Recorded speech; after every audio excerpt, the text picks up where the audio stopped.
ಇವತ್ತು ನಾವು ಮಾತಾಡ್ತಿರೋದು ನಮ್ಮೆಲ್ಲರಿಗೂ ಅಫೆಕ್ಟ್ ಆಗುವಂತಹ ವಿಷಯ, ಅದು income tax. The more the number of persons involved in equity trading, the valuation is going up.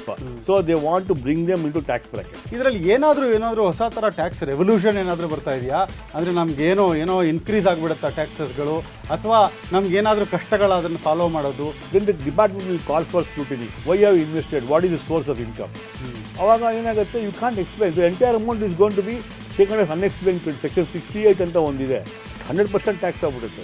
ಈ ಸ್ಯಾಲ್ರಿಡ್ ಕ್ಲಾಸ್ ಅವ್ರಿಗೆ ಏನಾದರೂ ಬೆನಿಫಿಟ್ ಇದೆಯಾ? Once in 2 years block period ಹೋಗಿ ಬರ್ಬೋದು, ನೇಟಿವ್ ಬರ್ಬೋದು ಅಂತಿದೆ. ಬಟ್ ಸಿಚುವೇಶನ್ ಹೆಂಗಿತ್ತು ಅಂತ ಹೇಳಿದ್ರೆ, I had to produce the ticket. ಹಂಗಾಗಲ್ಲ. ಇಲ್ಲೇನು ಮಾಡಿದ್ದಾರೆ ಅಂತ ಹೇಳಿದ್ರೆ, ಟಿಕೆಟ್ ಇಲ್ವಾ, 30 ರೂಪಾಯಿ ಪರ್ ಕಿಲೋಮೀಟರ್ ಫಿಕ್ಸ್ ಕೊಟ್ಬಿಡ್ತೀನಿ ಅಂತಾರೆ. 50 ರೂಪಾಯಿ ಇತ್ತು ಮೀಲ್ ವೋಚರ್ ಅಂತ, ಪರ್ ಡೇ ಪರ್ ಎಂಪ್ಲಾಯಿ 50 ರೂಪಾಯಿ. ಏನು ಸರ್ ಸಾವು ಇವಾಗ ಇರೋ ಇನ್ಫ್ಲೇಷನ್ ಅಲ್ಲಿ? ಕಾಫಿನೇ 20 ರೂಪಾಯಿ. So where is the sanctity, where is the integration for that? So ಇವಾಗ ಏನು ಮಾಡಿದ್ದಾರೆ, 200 ರೂಪಾಯಿ ಮಾಡಿದ್ದಾರೆ per day per meal. Funds ಜಾಸ್ತಿ ಬೇಕಾಗುತ್ತೆ, ಅವಾಗ ಜಾಸ್ತಿ ಆದಷ್ಟು ನನಗೆ ಪ್ರೊಡಕ್ಷನ್ ಜಾಸ್ತಿ ದುಡ್ಡು ಬೇಕಾಗುತ್ತೆ. ಸೊ ಆ ವಿಷಯದಲ್ಲಿ ನೋಡಿದಾಗ, you are more compliance, will be more bold enough to go on for document to anybody. Cash transaction ಮಾಡೋದು ನನ್ನ ಪ್ರಕಾರ, I will never even advise my any clients to do any transaction with them. MKR ಅನ್ಪ್ಲಗ್ನ ಇವತ್ತಿನ ವಿಶೇಷ ಪಾಡ್ಕಾಸ್ಟ್ಗೆ ನಿಮಗೆಲ್ಲ ಸ್ವಾಗತ. ಇವತ್ತು ನಾವು ಮಾತಾಡ್ತಿರೋದು ನಮ್ಮೆಲ್ಲರಿಗೂ ಅಫೆಕ್ಟ್ ಆಗುವಂತಹ ವಿಷಯ, ಅದು ಇನ್ಕಮ್ ಟ್ಯಾಕ್ಸ್. ಏನಪ್ಪ ಚೇಂಜ್ ಆಗ್ತಾ ಇದೆ ಅಂತೀರಾ? ಈಗ ಆಲ್ರೆಡಿ 1 ಏಪ್ರಿಲ್ ಬರ್ತಾ ಇದೆ, ಹೊಸ ನ್ಯೂ ಇನ್ಕಮ್ ಟ್ಯಾಕ್ಸ್ ಆ್ಯಕ್ಟ್ 2025 ಅಂತ ಬಂದಿದೆ. ಇದುವರೆಗೆ ನಾವು ಬಹಳ ದಶಕಗಳಿಂದ ಇನ್ಕಮ್ ಟ್ಯಾಕ್ಸ್ ಆ್ಯಕ್ಟ್ 1961 ಅನ್ನೋ ಒಂದು ಹಳೇ ಜಮಾನದ್ದದೊಂದು ಟ್ಯಾಕ್ಸ್ ರೂಲ್ಸು, ಅದನ್ನೇ ಇಟ್ಕೊಂಡು ಪ್ರತಿಯೊಂದು ನಡೀತಾ ಇತ್ತು. ಈಗ ನಾಳೆಯಿಂದ ಅಂದರೆ ಏಪ್ರಿಲ್ 1ರಿಂದ ಲಾಗು ಆಗ್ತಾ ಇರುವಂತಹ ಹೊಸ ಟ್ಯಾಕ್ಸ್ ರೂಲ್ಸ್ ಏನು? ಇನ್ಫ್ಯಾಕ್ಟ್ ಇದರ ಕುರಿತಾಗಿ ಬಹಳಷ್ಟು ಜನ ವಿಡಿಯೋಗಳು ಮಾಡಿದ್ದಾರೆ, ಸೋಷಿಯಲ್ ಮೀಡಿಯಾದಲ್ಲಿ ಓಡಾಡ್ತಾ ಇದೆ. ಆದರೆ ಬಹಳಷ್ಟು ಜನ ಯೂಟ್ಯೂಬರ್ಸ್ ವಿಡಿಯೋ ಮಾಡಿದಾಗ ಏನಾಗುತ್ತೆ ನಿಮಗೆ ಅಂದರೆ, ಅವರು ಎಲ್ಲೋ ChatGPT ಹುಡುಕಿ ಕಂಟೆಂಟ್ ತೆಗೆದು ಮಾಡ್ತಾರೆ ಹೊರತು, ಎಷ್ಟು ಅದನ್ನು ಎಕ್ಸ್ಪರ್ಟ್ಸ್ಗಳು ಬೇಕಾಗುತ್ತೆ ಈ ವಿಷಯಗಳ ಬಗ್ಗೆ ಮಾತಾಡೋದಕ್ಕೆ. ಹಾಗಾಗಿ ಇವತ್ತು ನಮಗೆ ಈ ಒಂದು ನ್ಯೂ ಇನ್ಕಮ್ ಟ್ಯಾಕ್ಸ್ ಆ್ಯಕ್ಟ್ 2025 ಏನಿದೆ, ಇದರಲ್ಲಿ ನಾವು ಯಾವ ಥರ ಜಾಗರೂಕರಾಗಿರಬೇಕು, ಇದು ಒಳ್ಳೆಯದಾ ಕೆಟ್ಟದಾ, ಇದರಿಂದ ನಮಗೇನಾದರೂ ತೊಂದರೆ ಬರುತ್ತಾ ಅಥವಾ ಇದು ನಮ್ಮ ಕೆಲಸನ ಸುಲಭ ಮಾಡಿದೆಯಾ, ಈ ಎಲ್ಲ ವಿಷಯಗಳನ್ನು ತಿಳಿಸ್ಕೊಡೋದಕ್ಕೆ ತುಂಬ ಸೀನಿಯರ್ ಚಾರ್ಟೆಡ್ ಅಕೌಂಟೆಂಟ್ ಮತ್ತು ಆಡಿಟರ್ ಆಗಿರೋರು ಹರೀಶ್ ಅವರು ನಮ್ಮ ಜೊತೆ ಇದ್ದಾರೆ. ಹರೀಶ್ ಸರ್ ನಮಸ್ಕಾರ, ಸ್ವಾಗತ ಇವತ್ತಿನ ಪಾಡ್ಕಾಸ್ಟ್ಗೆ. ನಮಸ್ಕಾರ ಮೋಹನ್. ಫಸ್ಟ್ ಆಫ್ ಆಲ್ ನಾನು ಕನ್ನಡನೂ ಮಾತಾಡ್ತೀನಿ, ಇಂಗ್ಲೀಷು ಮಾತಾಡ್ತೀನಿ, ಬಿಕಾಸ್ ಆಡಿಯನ್ಸ್ ಎಲ್ಲನೂ ಗೊತ್ತಾಗುತ್ತೆ. So thank you very much for getting me into this situation where I am able to share the knowledge ನಮ್ಮ ಹತ್ರ ಏನಿದೆಯೋ. ಬಿಕಾಸ್ ಮಾಹಿತಿ ಕೊಟ್ಟಷ್ಟು ಜನರಿಗೆ ಒಳ್ಳೆಯದು. ಅದು ಒಳ್ಳೆ ಮಾಹಿತಿ ಹೋದರೆ, ಕರೆಕ್ಟಾಗಿ ಇನ್ಫಾರ್ಮೇಷನ್ ಪಾಸ್ ಆನ್ ಆದರೆ ಅವ್ರಿಗೂ ಒಂದು ಕಾನ್ಫಿಡೆನ್ಸ್ ಬರುತ್ತೆ, already we are in the right state ಅಂತ. ಸೊ ಹೊಸ ಆ್ಯಕ್ಟು 2025ಗೂ 1961ಗೂ ಜಾಸ್ತಿ ಏನು ಚೇಂಜಸ್ ಏನಿಲ್ಲ. ಅದೇ ಬಹಳಷ್ಟು ಜನ ನಂದು ಅದೇ ಇತ್ತು ಪ್ರಶ್ನೆ ಶುರು ಮಾಡೋದೇ ಈ ಪಾಡ್ಕಾಸ್ಟು. ಏನಾಗಿದೆ, ಬಹಳಷ್ಟು ಕಡೆ ಏನು ಈ ವಿಷಯಗಳು ಹರಿತಾ ಇದೆ ಸಾಮಾಜಿಕ ಜಾಲತಾಣಗಳಲ್ಲಿ, ಅಲ್ಲೆಲ್ಲ ಏನಾಗ್ತಾ ಇದೆ ಅಂದರೆ, ಇದೇನೋ ಹೊಸದಾಗಿ ನಾಳೆ ಶುರು ಆಗ್ತಾ ಇರೋದು ಅನ್ನೋ ಥರ ಪ್ರತಿಬಿಂಬಿಸ್ತಾ ಇದ್ದಾರೆ. ಈ 1961 ಇನ್ಕಮ್ ಟ್ಯಾಕ್ಸ್ ಆ್ಯಕ್ಟ್ಗೂ ಈಗ ಹೊಸ ಬಂದಿರೋ ಇನ್ಕಮ್ ಟ್ಯಾಕ್ಸ್ ಏನು 2025 ಆ್ಯಕ್ಟ್ ಇದೆ, ನಾಳೆಯಿಂದ ಸ್ಟಾರ್ಟ್ ಆಗುತ್ತೆ 1 ಏಪ್ರಿಲಿಂದ, ಇದರಲ್ಲಿ ಏನಾದರೂ ಹೊಸ ಥರ ಟ್ಯಾಕ್ಸ್ ರೆವಲ್ಯೂಷನ್ ಏನಾದರೂ ಬರ್ತಾ ಇದೆಯಾ? ಅಂದರೆ ನಮಗೇನೋ ಇನ್ಕ್ರೀಸ್ ಆಗಿಬಿಡುತ್ತಾ ಟ್ಯಾಕ್ಸಸ್ಗಳು, ಅಥವಾ ನಮಗೇನಾದರೂ ಕಷ್ಟಗಳ ಅದನ್ನು ಫಾಲೋ ಮಾಡೋದು, ಏನಾಗ್ತಾ ಇದೆ ಅನ್ನೋದ್ರ ಬಗ್ಗೆ ತಾವು ತಿಳಿಸ್ಕೊಡ್ತೀರಾ? ಫಸ್ಟ್ ಆಫ್ ಆಲ್ ಗಾಬರಿ ಪಡುವಂಥ ಇದು ಈ ಸಿಚುವೇಶನ್ನೇ ಬರೋದಿಲ್ಲ. ಏನು ಮೇಜರ್ ಚೇಂಜಸ್ ಇಲ್ಲ. ಓಕೆ, ಇನ್ನು ಸಿಂಪ್ಲಿಫೈ ಮಾಡಿದ್ದಾರೆ. ಓಕೆ, ಗೌರ್ಮೆಂಟ್ಗೂ ಗೊತ್ತಿದೆ ಮೋಹನ್, ಏನಾಗುತ್ತೆ ಅಂತ ಹೇಳಿದ್ರೆ, ಕಾಂಪ್ಲೈನ್ಸ್ ಲೆವೆಲ್ ಜಾಸ್ತಿ ಮಾಡಬೇಕು. That's ultimate idea of the government is to bring in more tax payers in the tax bracket. ಯಾಕಂದರೆ ಆವಾಗ ಹೆಂಗೆ ನಾವು ಟ್ಯಾಕ್ಸ್ ಬ್ರಾಕೆಟ್ ತರ್ಬೋದು ಜನರನ್ನ ಅಂತ ಹೇಳಿದ್ರೆ, by reducing the tax rates. Already ಮಾಡಿಬಿಟ್ಟಿದ್ದಾರೆ ಹಳೆ ಟ್ಯಾಕ್ಸ್ ರೆಜಿಮಲ್ಲಿ. The difference between the old tax and the new tax act 1961 and 2026 is the new tax regime is simplified. ರೀಕೋಡಿಫೈ ಮಾಡಿದ್ದಾರೆ, ಸಿಂಪಲ್ ಸ್ಟ್ರಕ್ಚರಿಂಗ್ ಮಾಡಿದ್ದಾರೆ, ಈಸಿಯಾಗಿ ಡಿಜಿಟಲ್ ಎಕಾನಮಿ ಬರ್ತಾ ಇದೆ, ಡಿಜಿಟಲ್ ಟೆಕ್ನಾಲಜಿ ಆಗ್ತಾ ಇದೆ. So they are getting the entire thing digitally moulded. So ಆವಾಗ ಏನಾಗ್ತಿತ್ತು, ನಮಗೆ ಮ್ಯಾನ್ಯುವಲ್ ಇತ್ತು ಹೊಳೆ ಆ್ಯಕ್ಟಲ್ಲಿ. So number of forms, rules 511 rules ಇತ್ತು. 399 ಫಾರ್ಮ್ಸ್ ಇತ್ತು ಹಳೆ ಟ್ಯಾಕ್ಸಲ್ಲಿ. ಈಗ ಹೊಸ ಆ್ಯಕ್ಟಲ್ಲಿ 333 ಮಾಡಿ 190 ಫಾರ್ಮ್ಸ್ ಮಾಡಿದ್ದಾರೆ. So you see the reduction in the rules and regulations in the new act. That is a metamorphic change which is going to bring. Easy ಮಾಡಿದ್ದಾರೆ, ಕಷ್ಟ ಮಾಡಿಲ್ಲ. ಓಕೆ, ಈಸಿಯಾಗಿ ಮಾಡಿದ್ದಾರೆ, ಎಲ್ಲರಿಗೂ ಅರ್ಥ ಆಗೋ ಥರ ಮಾಡಿದ್ದಾರೆ. ಇನ್ನೊಂದೇನಿತ್ತು ಅಂತ ಹೇಳಿದ್ರೆ, ಪ್ರೀವಿಯಸ್ 1961 ಆ್ಯಕ್ಟಲ್ಲಿ ನಿಮಗೆ ಗೊತ್ತಿರೋ ಥರ ಪ್ರೀವಿಯಸ್ ಇಯರು ಅಸೆಸ್ಮೆಂಟ್ ಇಯರ್ ಅಂತಿತ್ತು. ಹೌದು, ಅದು ತುಂಬ ಜನಕ್ಕೆ ಗೊಂದಲ. ಹೌದು, ಯಾವುದು ಒಂದು ಎ ವೈ ಅನ್ನೋರು, ಎಫ್ ವೈ ಅನ್ನೋರು. ಅದೇನಾಗ್ತಿತ್ತು, ನೀವೇ ನಮ್ಗೆ ಬಂದು ಕೇಳ್ತೀರಾ ಎಷ್ಟೋ ಸಲ, ನೀವು sir assessment, sir financial year balance sheet ಕೊಡಿ ಅಂತ. ನೀವು ಹೇಳ್ತೀವಿ 25-26 ಕೊಡಿ ಅಂತೀರಾ. ನಮ್ಮ ಅಸೆಸ್ಮೆಂಟ್ ಇಯರ್ 25-26 ಆದರೆ ಪ್ರೀವಿಯಸ್ ಇಯರ್ 24-25. ಸೊ ಆ ಸಿಚುವೇಶನ್ ಅಲ್ಲಿ ಅವ್ರು ಏನು ಮಾಡ್ಬಿಟ್ಟಿದ್ದಾರೆ, ಒಂದೇ ಒಂದು ವರ್ಡಿಂಗ್ ತಂದ್ಬಿಟ್ಟು ಟ್ಯಾಕ್ಸ್ ಇಯರ್ ಅಂತ ಮಾಡ್ಯಾರ ಹೊಸ ವರ್ಷದಲ್ಲಿ. ಸೊ 26-27 ಅಷ್ಟೇ, ಟ್ಯಾಕ್ಸ್ ಇಯರ್ದು ಕೊಡಿ ನನಗೆ ಬ್ಯಾಲೆನ್ಸ್ ಶೀಟ್ ಅಂದ್ರೆ ಆಗೋಯ್ತು. 26-27 ಮುಂಚೆ 26-27 was the financial year, 27-28 was the previous year assessment year. So ಆವಾಗ ನಿಮ್ಗೆ ಏನಾಗ್ತಿತ್ತು, ಕನ್ಫ್ಯೂಷನ್ ಆಗುತ್ತೆ. ಇವಾಗ ನಾವು ಎವ್ರಿ ಟೈಮ್ ಮುಂಚೆ ಫೈನಾನ್ಸ್ ಮಿನಿಸ್ಟ್ರು ಯಾವಾಗಲೂ ಬಜೆಟ್ ಕೊಟ್ಟಾಗ ನಮಗೆ ನೆಕ್ಸ್ಟ್ ಇಯರ್ದು ಬಜೆಟ್ ಮಾಡ್ತಾ ಇದ್ರು.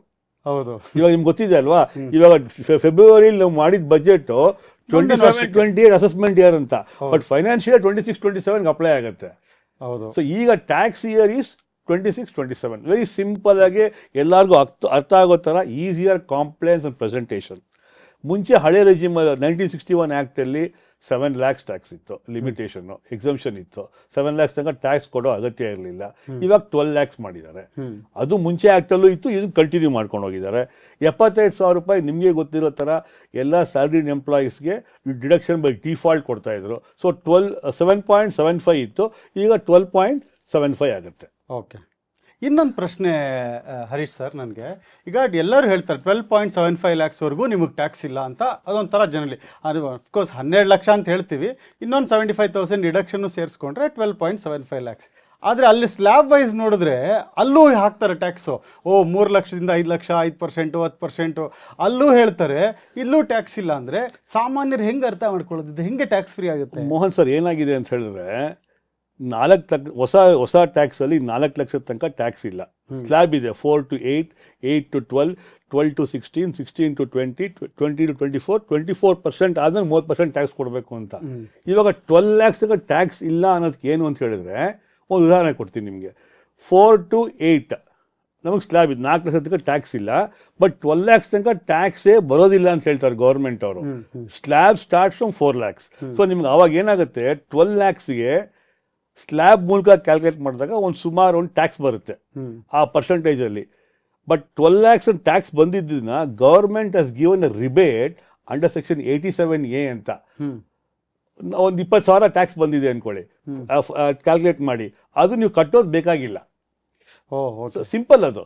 Because of the exemption limit, because of the slab, whatever the government has envisage, take the slab rate. But if it is coming below 12 lakhs, you get the advantage of the rebate.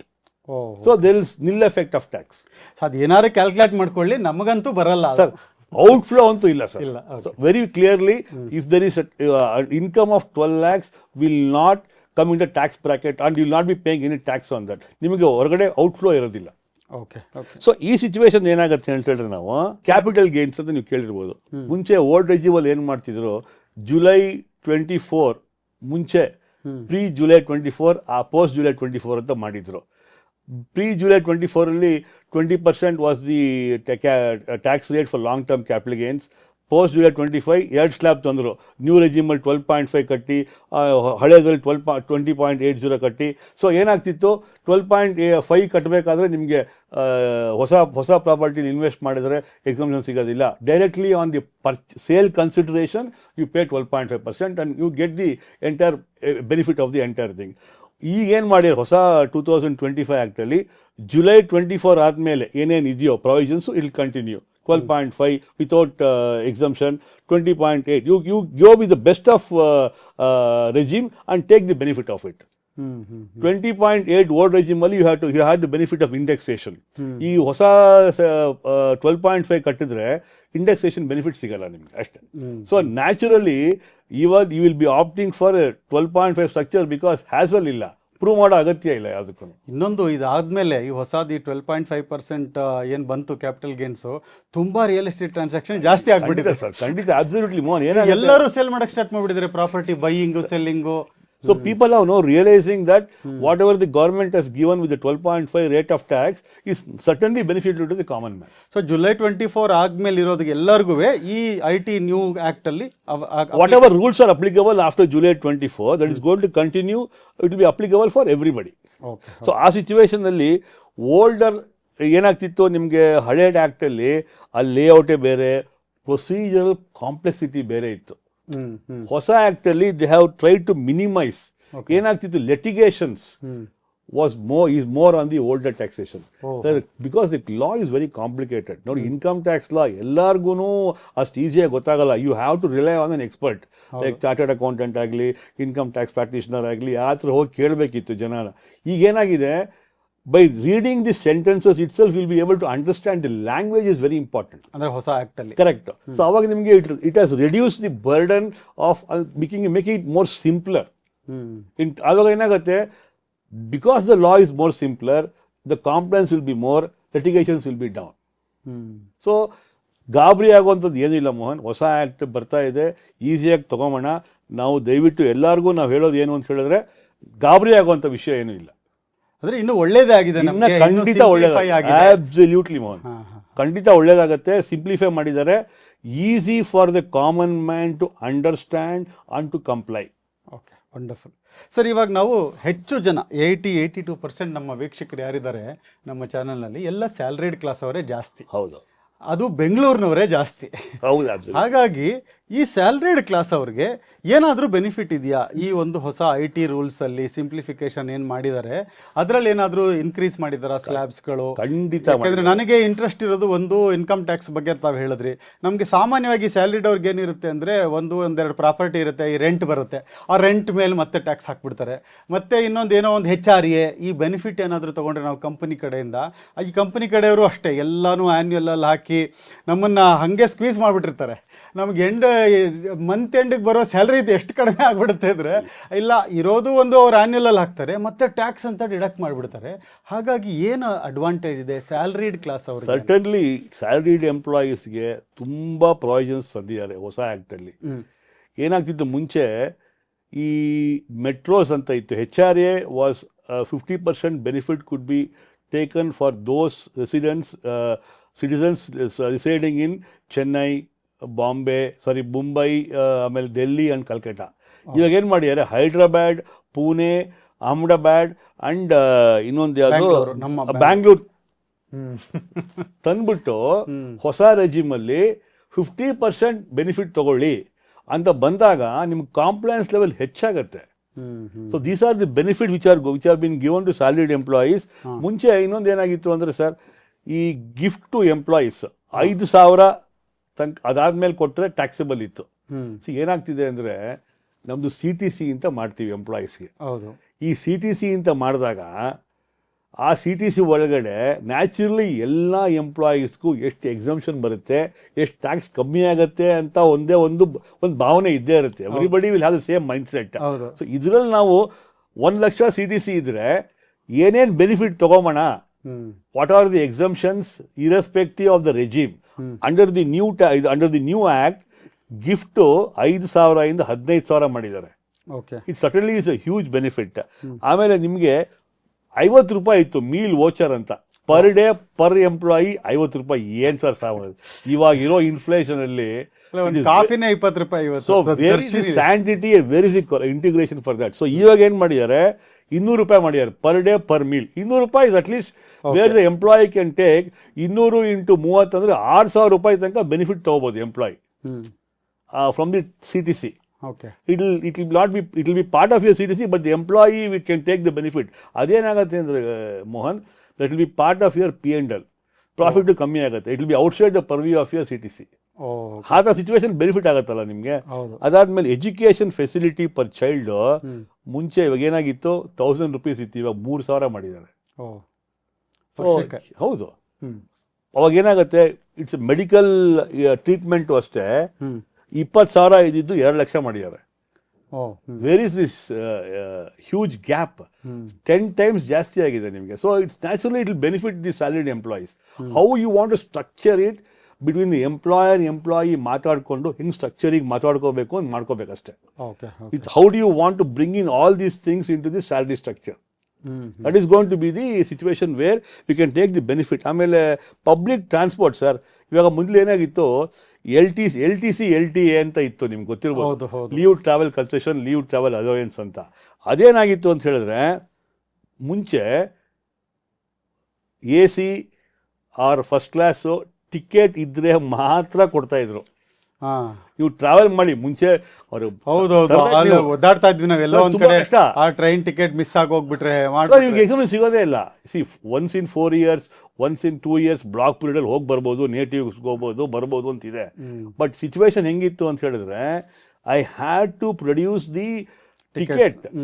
ಹಂಗಾಗಲ್ಲ. ಇಲ್ಲಿ ಏನ್ ಮಾಡಿದ್ದಾರೆ ಅಂತ ಹೇಳಿದ್ರೆ ticket ಇಲ್ವಾ, 30 ರೂಪಾಯಿ per kilometer fix ಕೊಟ್ಬಿಡ್ತೀನಿ ಅಂತಾರೆ. Easy compliance easy. ಈ ಟಿಕೆಟ್ ಇಟ್ಕೊಂಡು ಇಲ್ದೇ ಇರ್ಬೋದು, ಕಳೆದು ಹೋಗ್ಬೋದು, ಹೇಳಕ್ ಬರಲ್ಲ. So irrespective of that, if you give the distance wherever you are travelled, 30 rupees per kilometer is fixed for everybody. Across the border, it's going to be 30 rupees fixed.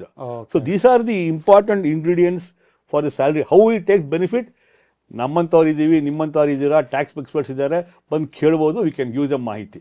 So ಆ situation ಅದೊಂದು ಬಂದಿದೆ ನೋಡಿ. ಆಮೇಲೆ children education sir, 100 ರೂಪಾಯಿ ಎಲ್ಲಿ sir? What is the sanctity?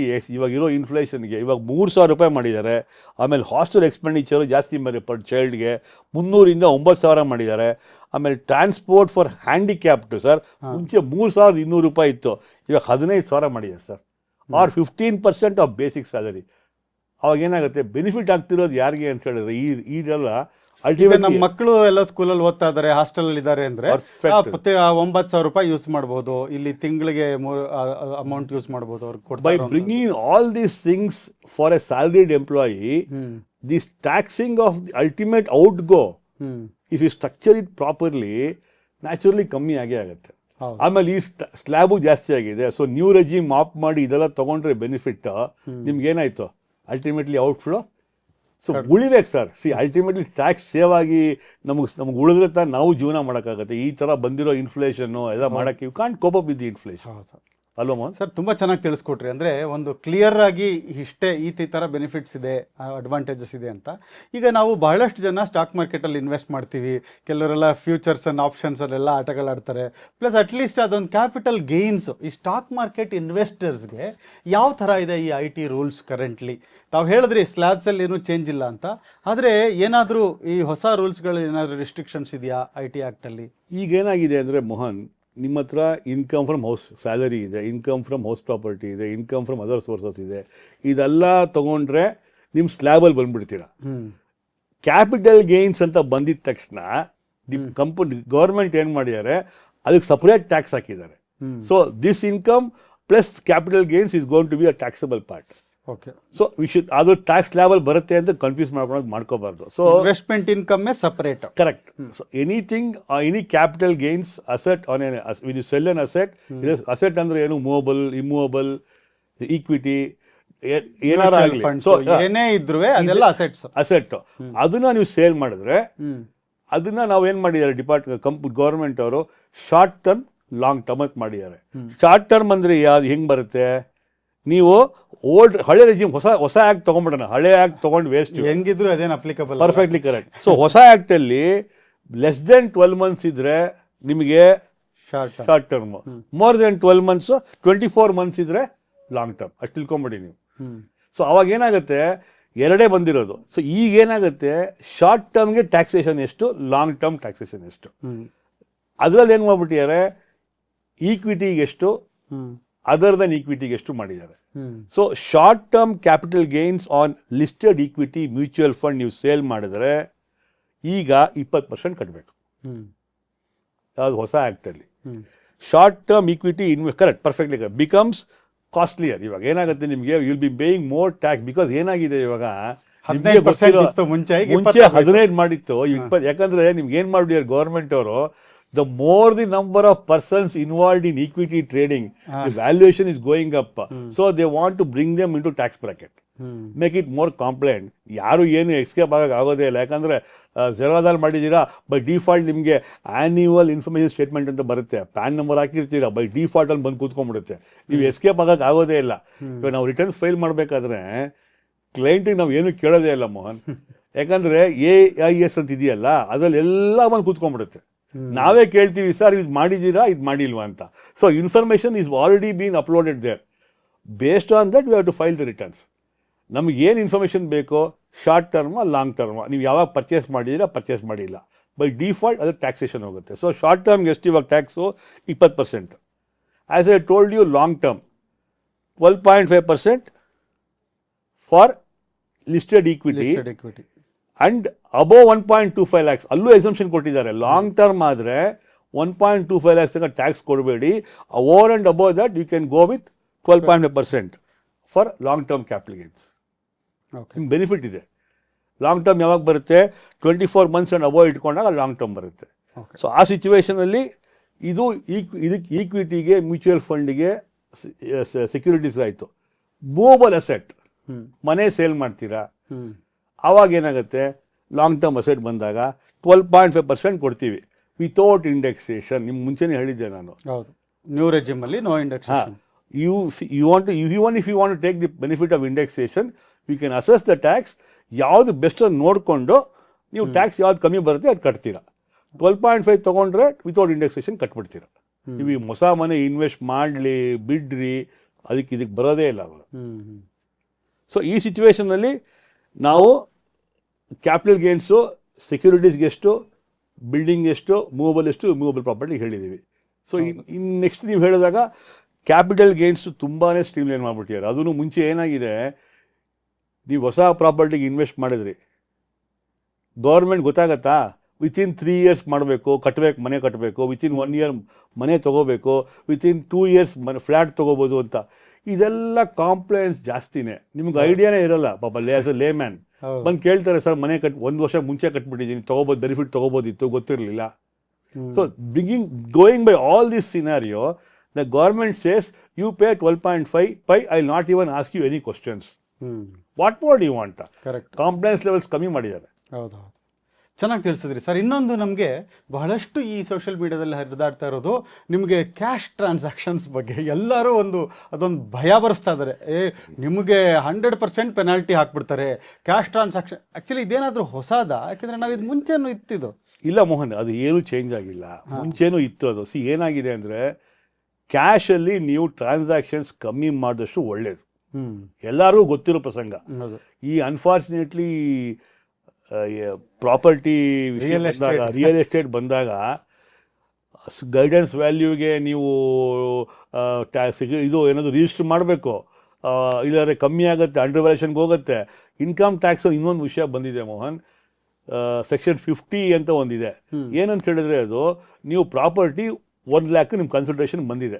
For example, ನೀವು SF value, registration value 1.1 lakh ಅಂದ್ಕೊಳ್ಳಿ. 1.1 lakh will be a sale consideration. It cannot go below your ಇದು. So ultimately end of the day, the guidance value is your consideration irrespective of that. So government has fixed that. The sale consideration will be your guidance value. So ಅವಾಗ ಏನಾಗುತ್ತೆ ಅಂದರೆ, ನೀವು ಕಮ್ಮಿ ಮಾಡೋಕ್ಕೆ ಆಗೋ ಚಾನ್ಸೇ ಇಲ್ಲ. ರಿಯಲ್ ಎಸ್ಟೇಟ್ ಎಲ್ಲಿ ಕ್ಯಾಶ್ ತೊಗೋತೀರಾ, ಇದು ಮಾಡ್ತೀರಾ. ಸೊ ಅಂಥದ್ದೇನು ಪ್ರಾಬ್ಲಮ್ ಇಲ್ಲ. ಬಟ್ ನಾವು ಹೇಳೋ ನಮ್ಮ ಒಂದು ಫಿಲಾಸಫಿ ಏನಂತ ಹೇಳಿದ್ರೆ, ಕ್ಯಾಶ್ ಟ್ರಾನ್ಸಾಕ್ಷನ್ ಕಮ್ಮಿ ಮಾಡ್ಕೊಳ್ಳಿ.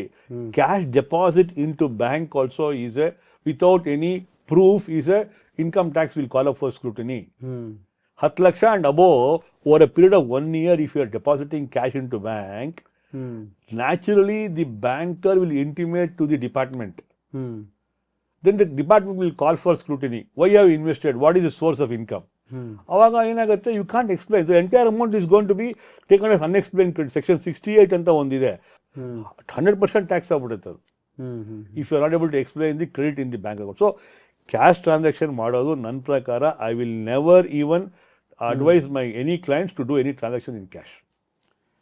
Wonderful sir. ಈಗ ನಾವು ಸ್ಟಾಕ್ ಇನ್ವೆಸ್ಟರ್ಸ್ದು ನೋಡಿದ್ವಿ, ಸ್ಯಾಲ್ರೀಸ್ ಅವ್ರದ್ದು ನೋಡಿದ್ವಿ, ಸ್ಯಾಲ್ರಿಡ್ ಕ್ಲಾಸ್ಗೆ ಯಾವ ಥರ ಅಫೆಕ್ಟ್ ಆಗುತ್ತೆ ಅಂತ. ನಮ್ಮಲ್ಲಿ ತುಂಬ ಜನ ಸ್ಮಾಲ್ ಬಿಸ್ನೆಸ್ ಮನ್ಗಳಿದ್ದಾರೆ, ಸಣ್ಣ ಸಣ್ಣ ಶಾಪ್ಸ್ಗಳು ನಡೆಸ್ತಾರೆ, ಟ್ರೇಡಿಂಗ್ಗಳು ನಡೆಸ್ತಾರೆ. ಈ ಎಲ್ಲ ಸಣ್ಣ ಬಿಸ್ನೆಸ್ ಮನ್ಸ್ಗಳಿಗೆ ತರಕಾರಿ ಅಂಗಡಿ ಇರ್ಬೋದು, ಇವ್ರದ್ದೆಲ್ಲ ಬಹಳಷ್ಟು ಕ್ಯಾಶ್ ಟ್ರಾನ್ಸಾಕ್ಷನ್ ಈಗೆಲ್ಲ UPI ಆಗಿಬಿಟ್ಟಿದೆ. ಹಾಗಾಗಿ ಬಹಳಷ್ಟು ದುಡ್ಡು ಬ್ಯಾಂಕಿಗೆ ಬರ್ತಾ ಇದೆ. ಇವ್ರಿಗೆ ಏನು ಕಾಂಪ್ಲೇನ್ಸ್ ರಿಲೇಟೆಡ್ ಈ IT ಆ್ಯಕ್ಟಲ್ಲಿ ಯಾವ ಥರ ಇದೆ? ಮೊನ್ನೆ ನಿಮ್ಗೆ ಗೊತ್ತಿರ್ಬೋದು, ಈ ನಮ್ಮ ಸ್ಟೇಟ್ ಗೌರ್ಮೆಂಟ್ ಒಂದು ದೊಡ್ಡ ಹಗರಣ ಆಗಿತ್ತು GST ಬಗ್ಗೆ. ಹೌದು, ಈ ಸ್ಮಾಲ್ ವೆಂಡರ್ಸ್ ಆಗಲಿ, ಈ ತರಕಾರಿ ನೋಟಿಸ್ಗಳು ಬಂದ್ಬಿಟ್ಟಿದೆ, ಕೋಟಿಗೆ ಎಷ್ಟು ತೊಂದರೆಗಳು ಸಿಗಾಕೊಂಡ್ಬಿಟ್ಟಿದ್ರು ಅಂದರೆ ಅವರು actually they have to pay tax sir. Simple. ನಿಮಗೆ ಬ್ಯಾಂಕಲ್ಲಿ ಬಂದಿದೆ ಅಂದಾಗ ನಿಮಗೆ UPI ಆಗಿರ್ಬೋದು, ಗೂಗಲ್ ಬಂದು ಏನೋ ಬರಲಿ, ಬ್ಯಾಂಕಿಗೆ ದುಡ್ಡು ಬಂದಿದೆ ತಾನೆ. So ultimately end of the day you have to pay tax. How can you escape? But that is where our Modi government has done a tremendous job in getting the entire transaction coming into system. ಸಿಸ್ಟಮ್ಗೆ ತಂದ್ಬಿಟ್ರು ಅವರು. UPI ನೀವು ಈಸಿಯಾಗಿ ಎಲ್ಲರೂ ಮಾಡ್ಬೋದು. ಇವಾಗ ವರ್ಲ್ಡಲ್ಲಿ ಎಲ್ಲೂ ಯಾವ ಥರ ಸಿಸ್ಟಮೇ ಬಂದಿಲ್ಲ. ಹೌದು, ನಮ್ಮ ಮೋದಿ ಗೌರ್ಮೆಂಟಿಂದ we are able to get the whole system done. Transactions become more easier and entire system is going to come in to system, bank ಅಕೌಂಟಿಗೆ ಬಂದು ಕೂತ್ಕೊಳ್ಳುತ್ತೆ. ಹೌದು. ಅವಾಗ ಏನಾಗುತ್ತೆ, ನಮಗೆ ಡಿಪಾರ್ಟ್ಮೆಂಟ್ಗೆ will get a whole to get the information more. ಅಂದ್ರೆ ನಾವೀಗ ಅದಕ್ಕೂ ಹೊಂದ್ಕೊಂಡ್ಬಿಟ್ಟಿದೀವಿ. ಈಗ ಎಲ್ಲ ದುಡ್ಡೇ ಇಟ್ಕೊಳ್ತಲ್ಲ ನಾವು, ಆ ಚೇಂಜ್ ಕೊಡಕ್ಕಾಗಲ್ಲ. ಹಾಗಾಗಿ UPI ಮಾಡ್ತಾರೆ. ನಂದೊಂದು ತರಕಾರಿ ಅಂಗಡಿ, ನನಗೆ ಬೇಡಪ್ಪ ಕ್ಯಾಶ್ ಕೊಡು ಅಂದ್ರೆ ಬೇರೆ ಅಂಗಡಿಗೆ ಹೋಗ್ಬಿಡ್ತೀನಿ ನಾನು. ಅದಕ್ಕೆ ಏನ್ ಮಾಡಿದ್ರು ಮೋಹನ್, ಗೌರ್ಮೆಂಟ್ ಅವರು ಪಾಪ they also come out with scheme called presumptive taxation ಅಂತ. ಪ್ರಿಸಂಪ್ಟಿವ್ ಟ್ಯಾಕ್ಸೇಷನ್ ಅಂದ್ರೆ ಏನು? ನೀವು ಬಿಸ್ನೆಸ್ ಮ್ಯಾನ್ ಆಗಿದ್ರೆ ನೀವು ಮಾಡಿ, ನೀವು ಏನು ನಮ್ಗೇನು ದಾಖಲೆ ಕೊಡಬೇಡಿ, ಏನು ಕೊಡಬೇಡಿ. ನೀವು 3 ಕೋಟಿ ಅಂಡ್ ಬಿಲೋ ಟರ್ನ್ ಓವರ್ ಇದ್ರೆ, ಹೊಸ 2 ಕೋಟಿಯಿಂದ 3 ಕೋಟಿ ಮಾಡಿದ್ದಾರೆ ಇವಾಗ, ನೀವು 6% ಅಥವಾ 8% ಕಟ್ಬಿಡಿ. ಅಷ್ಟೇ. 6% ಹೆಂಗೆ ಅಂದ್ರೆ ನಿಮ್ಗೆಲ್ಲ ಬ್ಯಾಂಕ್ ಅಕೌಂಟಿಗೆ ಬಂದಿದ್ರೆ, ಕ್ಯಾಶ್ ಇಲ್ಲ ಅಂದ್ರೆ, ಇವಾಗ ಬೈ ಚಾನ್ಸ್ ಕ್ಯಾಶು ಬಂದಿರ್ಬೋದು, ಬ್ಯಾಂಕ್ ಡೆಪಾಸಿಟ್ ಮಾಡಿರ್ಬೋದು, ಏನಾದ್ರು ಕ್ಯಾಶು ಬಂದಿರ್ಬೋದು, ಟ್ರಾನ್ಸಾಕ್ಷನ್ ಬ್ಯಾಂಕಲ್ಲೂ ಬಂದಿದ್ರೆ 8% ಕಟ್ಬಿಡಿ. Nothing below 8%, nothing below 6%. If you pay this money, for example 2 ಕೋಟಿ ಬಂತು, 6% of 2 crores is hardly around how much? It is 1.8 lakhs. It is on that there is no tax, don't pay tax. 4 ಲಕ್ಷ ಒಳಗಡೆ ಬಂದಿದೆ, ನಿಮಗೆ 12 ಲಕ್ಷ ತನಕ tax ಇಲ್ಲ ಅಂತ ಗೊತ್ತಾಗಿದೆ. So where is the sanctity for that? So ನೀವು 6% 2 ಕೋಟಿ ಮೇಲೆ ಕಟ್ಟಿ, ನಿಮಗೆ ಟ್ಯಾಕ್ಸ್ ಪ್ರಾಬ್ಲಮೇ ಇಲ್ಲ. ಸೊ ಪ್ರಿಸಂಪ್ಟಿವ್ ಟ್ಯಾಕ್ಸೇಷನ್ ಅಲ್ಲಿ ಈಸಿ, ನೀವೇನು ಬ್ಯಾಲೆನ್ಸ್ ಶೀಟ್ ಮಾಡಬೇಡಿ, ನಿಮಗೆ ನಾವು ಸ್ಕ್ರೂಟಿನಿಗೂ ಕರೆಯಲ್ಲ ಮೋಹನ್ ಸರ್. ಆ ಥರ ಮಾಡಿದ್ದಾರೆ ಡಿಪಾರ್ಟ್ಮೆಂಟ್ ಅವರು. In this case, wherever the client, wherever a citizen is claiming the benefit of presumptive taxation, the government will not even call for scrutiny of the books of accounts. That is the advantage what is there. So 3 ಕೋಟಿಲಿ 8% ಕಟ್ಟಿ, 3 ಕೋಟಿಲಿ 6% ಕಟ್ಬಿಡಿ. Section 44AD ಅಂತ ಒಂದು ಮಾಡಿದ್ದಾರೆ section, to take advantage of that. ನಾವು ಎಲ್ಲ ಕ್ಲಾಸ್ಗೂ ಹೇಳ್ತೀವಿ. But ಇನ್ನೊಂದು ಏನಿದೆ ಅಂತ ಹೇಳಿದ್ರೆ, ಅಲ್ಲೊಂದು ಕ್ಯಾಚ್ ಇದೆ. ನಿಮಗೆ 3 ಕೋಟಿ ಬಂದಿದೆ, 6% ಟ್ಯಾಕ್ಸ್ ಇನ್ಕಮ್ ಆಗಿ ತೋರಿಸ್ರಿ, ಮಿಕ್ಕಿದ ಅಮೌಂಟ್ ಏನು ಮಾಡಿದ್ರಿ ಅಂತ ಕೇಳ್ತಾರೆ. ಅದು ಇದೆ. C, not so easy. But ಅದು ಬ್ಯಾಂಕಲ್ಲಿ ಇರಬೇಕು ಅಥವಾ ನೀವೇನೋ ಇನ್ವೆಸ್ಟ್ ಮಾಡಿರಬೇಕು. ಹೌದು, ನ್ಯಾಚುರಲಿ. ಸೊ ಡಿಪಾರ್ಟ್ಮೆಂಟ್ ವಿಡ್ರಾ ಮಾಡ್ಕೊಂಡು ನೀವು ಪ್ರಾಪರ್ಟಿ ತೊಗೊಳಕ್ಕಲ್ಲ ಕ್ಯಾಶಲ್ಲಿ. ಅಲ್ಲ, correct. So there should be some parity. When you earn 2 crores of income, when I have allowed you to take only 6 to 8% of my as an income from the turnover, and you are not paying tax on that, I am giving the leverage for that. What is happening for the balance amount? It has to be in the bank account itself. Or ಎಲ್ಲೆಲ್ಲಿ ಏನೋ invest ಮಾಡಿದ್ರೆ ತಿಳ್ಕೋಬೇಕು. So white ಮನಿ ಆಗ್ಬಿಡುತ್ತೆ ಅವಾಗ ನಿಮಗೆ. So 44ADA ಇದು business ಮೆನ್ಗೆ Mohan. 44ADA ಅಂತ ಇನ್ನೊಂದು ಮಾಡಿದ್ದಾರೆ ಆಸ್ ಅ ಪ್ರೊಫೆಷನಲ್. ಇವಾಗ ನಮ್ಮದು ಚಾರ್ಟರ್ಡ್ ಅಕೌಂಟೆಂಟ್ಸ್ ಆಗಲಿ, ಡಾಕ್ಟರ್ಸ್ಗಾಗಲಿ, ಕಮ್ಮಿ ಸ್ಮಾಲ್ ಅಂಡ್ ಮೀಡಿಯಂ ಎಂಟರ್ಪ್ರೈಸ್, ಚಿಕ್ಕವರು ಇದ್ದಾರೆ. They will not go more than consultants, independent capacity ಮಾಡ್ತಾ ಇರ್ತಾರೆ. 75 ಲಕ್ಷ ತನಕ ಪ್ರಿಸಂಪ್ಟಿವ್ ಟ್ಯಾಕ್ಸೇಷನ್ ಇದೆ. 50% ಕಟ್ಬಿಟ್ರೆ ನೀವು 75 ಲಕ್ಷ ತನಕ ಬಂದ್ಬಿಟ್ಟು, if you show it as income and pay tax, they not even ask questions. So ಈ ಥರ ಎಲ್ಲ ನಮ್ಮ ಪ್ರೊಫೆಷನಲ್ಸ್ಗಾಗಲಿ, ಬಿಸ್ನೆಸ್ ಮೆನ್ಗಾಗಲಿ, ಸ್ಮಾಲ್ ಅಂಡ್ ಮೀಡಿಯಂ ಎಂಟರ್ಪ್ರೈಸಸ್ಗಾಗಲಿ, the government has already given so many incentives like presumptive taxation. Take the benefit of it, be compliant, be happy. ಏನಾಗುತ್ತೆ, ನಾಳೆ ದಿನ ನೀವು ಬಿಸ್ನೆಸ್ ಗ್ರೋ ಆಗ್ತಾ you can go to the bank and show this income and get more benefit. ಅಂದ್ರೆ ಅದ್ರ ಮೇಲೆ loan ಸಿಗುತ್ತೆ ಅವ್ರಿಗೆ, Correct. Based on transactions, business loan ತಗೋಬಹುದು, ಕಮ್ಮಿ ಇಂಟ್ರೆಸ್ಟ್ ಅಲ್ಲಿ ತಗೋಬಹುದು. ಯಾಕಂದ್ರೆ ಬಹಳಷ್ಟು ಜನ 2% 3% ಬಡ್ಡಿಗೆ ತಗೊಂಡ್ಬಿಟ್ಟು ಬಿಸ್ನೆಸ್ ಮಾಡ್ತಿರ್ತಾರೆ. ಅದರ ಬದಲು ಅವರು ಬ್ಯಾಂಕಲ್ಲೇ ಲೋನ್ ತಗೊಂಡ್ರೆ ಒಂದು 8, 9, 10% ಅಲ್ಲಿ ಲೋನ್ ತಗೊಂಡು ಅದನ್ನ ಯೂಟಿಲೈಸ್ ಮಾಡ್ಬೋದು ಸೋರ್ಸ್ ಫಂಡ್ಸ್. ಹಳೆ ಟ್ಯಾಕ್ಸ್ ಅಲ್ಲಿ ಇನ್ನೊಂದು ವಿಷಯ ಇದೆ ಮೋಹನ್, ಟ್ಯಾಕ್ಸ್ ಆಡಿಟ್ ಅಂತ ಒಂದು ಕಾನ್ಸೆಪ್ಟ್ ಇದೆ. 1 ಕೋಟಿ ಅಂಡ್ ಅಬೌವ್ ಟರ್ನ್ ಓವರ್ ಆದ್ರೆ ಟ್ಯಾಕ್ಸ್ ಆಡಿಟ್ ಬರುತ್ತೆ. But subject to all these things, ಏನು 5% ನಿಮ್ದು ಕ್ಯಾಶ್ ಟ್ರಾನ್ಸಾಕ್ಷನ್ ಎಕ್ಸ್ಪೆಂಡಿಚರ್ ಇರಬಾರ್ದು, 5% ಕ್ಯಾಶ್ ಅಲ್ಲಿ ರಿಸಿಪ್ಟ್ ತಗೊಂಡಿರಬಾರ್ದು. ತಗೊಂಡು 1 ಕೋಟಿಯಿಂದ 10 ಕೋಟಿ ಒಳಗಡೆ ಇದ್ರೆ turnover, either you go for presumptive taxation or with these things, subject to these things will be applicable for tax audit. Okay okay okay. So ನಿಮ್ಗೆ ಏನಾಗುತ್ತೆ, 3 ಕೋಟಿ turn over ಇದೆ, 1 ಕೋಟಿಗೆ ಜಾಸ್ತಿ ಟ್ಯಾಕ್ಸ್ ಆಡಿಟ್ ಬರಬೇಕು, ಬಟ್ ನೀವು you are going opting for presumptive taxation. ಇದರಲ್ಲಿ 6% ತೋರಿಸ್ತೀರಾ, ಬಿಟ್ಬಿಡ್ತೀರಾ, ಯಾರು ತಲೆಗೆ ಕೆಡ್ಸ್ಕೊಬಲ್ಲ. 10 ಕೋಟಿ ತನಕ, 10 ಕೋಟಿ ಆದಮೇಲೆ ಕಂಪಲ್ಸರಿ ಟ್ಯಾಕ್ಸ್ ಆಡಿಟ್ ಮಾಡಿಬಿಟ್ಟು. But within this tax bracket, within this income turnover bracket, you can take the benefit of any of these things. 5% if you receive in expenditure ಮಾಡಿದ್ರೆ ಅಥವಾ 5% ರಿಸೀಟ್ ಮಾಡಿದ್ರೆ ಕ್ಯಾಶಲ್ಲಿ, then by default you will have tax audit on that cases. Okay okay okay. ಅಂದರೆ ಬಿಸ್ನೆಸ್ಮನ್ಗೆ ಇದೊಂದು ಅನುಕೂಲವಾದ. ಖಂಡಿತ ಮೋಹನ್, ಏನಾಗಿದೆ ಇವಾಗ ಇರೋ ಸಿಚುವೇಶನಲ್ಲಿ ಲಿಕ್ವಿಡಿಟಿ ಇರಬೇಕು, ಇದೆಲ್ಲ ಗೌರ್ಮೆಂಟ್ ನೋಡಿ ಆ ಪ್ರಿಸಂಪ್ಟಿವ್ ಟ್ಯಾಕ್ಸೇಷನ್ ತಂದಿರೋದ್ರಿಂದ ನಿಮಗೆ ಲಿಕ್ವಿಡಿಟಿ ಜಾಸ್ತಿ ಆಗುತ್ತೆ. ಆ ಮನಿನ ದುಡ್ಡನ್ನ ನೀವು ಮನೆ ತೊಗೋಬೋದು, ಕ್ಯಾಶ್ ಇನ್ ಹ್ಯಾಂಡ್ ಅಂತ ಬ್ಯಾಂಕಲ್ಲಿ ದುಡ್ಡು ಜಾಸ್ತಿ ಸಿಗುತ್ತೆ. ರೈಟ್. ಆಮೇಲೆ ಕಾಂಪ್ಲೈನ್ಸ್ ಲೆವೆಲ್ ಕಮ್ಮಿ ಮಾಡಿದ್ದಾರೆ. ಇವಾಗ ಯಾರೋ ಚಾರ್ಟರ್ಡ್ ಅಕೌಂಟ್ ಹತ್ರ ಹೋಗ್ಬಿಟ್ಟು ಟ್ಯಾಕ್ಸ್ ಆಡಿಟ್ ಮಾಡಿಸ್ಬೇಕು ಅಂದ್ರೆ ದುಡ್ಡು ಜಾಸ್ತಿ ಆಗುತ್ತೆ. ಸೊ ನೀವು 44 ADಯಲ್ಲಿ ತೊಗೊಂಡ್ಬಿಟ್ಟು ಬೆನಿಫಿಟ್ ತೊಗೊಂಡ್ರೆ naturally the fees is reduced. Correct ಅಲ್ಲ, ಮಾಹಿತಿ ಕರೆಕ್ಟಾಗಿ ಕೊಡ್ಬೋದು ನಾವು. ಇದೆಲ್ಲಾನು ಬೆನಿಫಿಟ್ ತೊಗೊಂಡ್ರೆ I think overall the new tax act whatever is coming to play 2025 is certainly a boon to the economy. It will increase the compliance levels and also bring in more parity and bring in more taxpayers into the system. ತಾವು ಒಂದು statistics ಹೇಳ್ತಾ ಇದ್ರಿ, ಅಂದರೆ ಇವಾಗ ಒಂದು 8-9 ಕೋಟಿ ಅಷ್ಟೇ ಇಂಡಿಯಾದಲ್ಲಿ ಜನಗಳು ಟ್ಯಾಕ್ಸ್ ಫೈಲ್ ಮಾಡ್ತಾ ಇದ್ದಾರೆ ಅಂತ. ಹೌದು ಸರ್. ಹತ್ತತ್ರ ತಾವು ಒಂದು 40-45 ಕೋಟಿ ಜನನಾದರೂ ಇದ್ದಾರೆ. ಅಂದ್ರೆ ಅದರಲ್ಲಿ 140 ಕೋಟಿ ಪಾಪ್ಯುಲೇಷನ್ ನಮ್ದು ಮೋಹನ್ ಸರ್. ಅದರಲ್ಲಿ ಬಿಲೋ 18 years 20 years ತೆಗೆದ್ಬಿಡಿ, ಇನ್ಕಮ್ ಇಲ್ಲದೆ ಇರೋ 50% ತೆಗೆದ್ಬಿಡಿ, 75 ಕೋಟಿ. ಇನ್ನು 75 ಕೋಟಿಲಿ ಸೀನಿಯರ್ ಸಿಟಿಸನ್ಸ್ ಒಂದು 20 ಕೋಟಿ 30 ಕೋಟಿ ಇದ್ದಾರೆ. ಸೊ 40 ಕೋಟಿ 45 ಕೋಟಿ ಜನ ಟ್ಯಾಕ್ಸ್ ಬ್ರಾಕೆಟ್ ಬಂದೇ ಬರ್ತಾರೆ. ಆದರೆ ಫೈಲ್ ಮಾಡ್ತಿರೋರು ಒಂದು 8-9 ಕೋಟಿ. ಖಂಡಿತ. ಎಲ್ಲಿ ಸರ್ ಗ್ಯಾಪು? ಇದು ಗವರ್ಮೆಂಟ್ ಅವ್ರು ಇದೆಲ್ಲ ಏನಕ್ಕೆ ಮಾಡ್ತಾ ಇದ್ದಾರೆ ಅಂತ ಹೇಳಿದ್ರೆ, more compliance, more they want to bring in more people into the tax bracket. ಅಂದರೆ ಇನ್ನೂ ಹೆಚ್ಚು ಜನ ಕಟ್ಟಿದ್ರೆ ಟ್ಯಾಕ್ಸ್ ರೇಟ್ ಕೂಡ ಕಡಿಮೆ ಮಾಡೋದಕ್ಕೆ ಸಾಧ್ಯ ಅಲ್ವಾ? ಯಾಕಂದ್ರೆ ಈಗ 9 ಕೋಟಿ ಜನ ಫೈಲ್ ಮಾಡಿ ಅದರಲ್ಲೂ ಕೂಡ ಈಗ ಒಂದು 10% ಅವರಷ್ಟೇ ಜಾಸ್ತಿ ಹೈಯೆಸ್ಟ್ ಲೆವೆಲ್ ಇರೋದು, ಮಿಕ್ಕಿದವರೆಲ್ಲ ನಿಲ್ ಟ್ಯಾಕ್ಸ್ ಮಾಡೋರೇ ಬಹಳಷ್ಟು ಜನ ಇರ್ತಾರೆ. ಹಾಗಾಗಿ ಆ ಒಂದು ಜಾಸ್ತಿ ಜನ ಟ್ಯಾಕ್ಸ್ ಕಟ್ಟಿದ್ರೆ ಆ ಟ್ಯಾಕ್ಸ್ ರೇಟಿಗೆ 30%ನ್ನ ಸ್ವಲ್ಪ ಕಡಿಮೆ ಮಾಡ್ತಾ ಮಾಡ್ತಾ ಹೋಗ್ಬೋದು, ಯಾಕಂದ್ರೆ ಕಲೆಕ್ಷನ್ ಜಾಸ್ತಿ ಆಗುತ್ತೆ. ಅದನ್ಸುತ್ತಾ ನಿಮ್ಗೆ? ಹೌದು ಸರ್, 24 lakhs and above ಇರೋದು ಮಾತ್ರ 30% ಕಟ್ತೀವಿ ನಾವು ಆ ಸ್ಲ್ಯಾಬ್ ಪ್ರಕಾರ. ನೀವು ತಿಳ್ಕೊಳ್ಳಿ, ಮೊದಲು ಇದಿಷ್ಟು ಎಷ್ಟಿತ್ತು ಮೋಹನ್? 10 ಲಕ್ಷ ಇತ್ತು. 10 lakhs and above 30% ಕಟ್ತಾ ಇದ್ವಿ. ಇವಾಗ 24 ಲಕ್ಷ ಆದ್ಮೇಲೆ 30% ತಂದಿದ್ದಾರೆ ಅಂತ ಹೇಳಿದ್ರೆ the tax base has increased.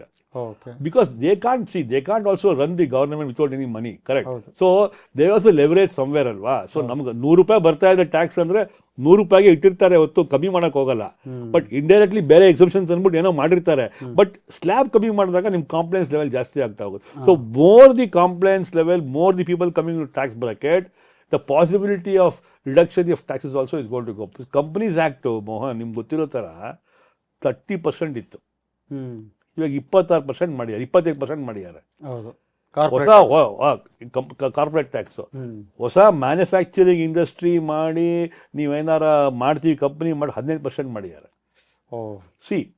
ಆಮೇಲೆ ನೀವು ಏನು ಬೆನಿಫಿಟ್ ತೊಗೊಳಲ್ಲ, ಲೈಕ್ ನ್ಯೂ ಟ್ಯಾಕ್ಸ್ ರೆಜಿಮಲ್ಲಿ ಹೋಗ್ತೀರಾ ಅಂದರೆ 22.5% ಮಾಡಿದ್ದಾರೆ. ಸೊ ವೇರ್ ಈಸ್ ದಿ, ನೋಡಿ ಎಷ್ಟು ಅವರು government is also thinking bringing in more tax payers and reducing the tax amounts.